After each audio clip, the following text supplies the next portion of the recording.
Praise the Lord. Today Bible reading కీర్తనలు 49వ అధ్యాయం 7 నుండి 13 వరకు.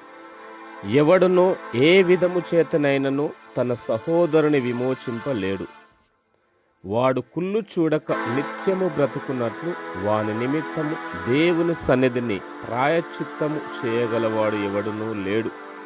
వారి ప్రాణ విమోచన ధనము బహు గొప్పది, అది ఎన్నటికి తీరక అట్లుండవలసినదే.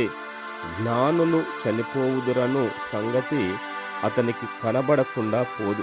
మూర్ఖులను పశుప్రాయులను ఏకముగా నశింతురు.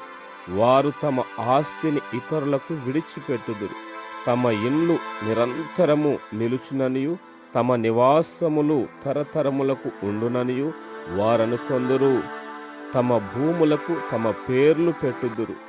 ఘనత వహించిన వాడైనను మనుష్యుడు నిలువజాలడు. వాడు నశించు మృగములను పోలినవాడు.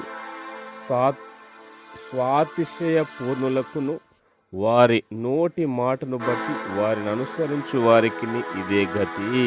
ఆమేన్. God bless you.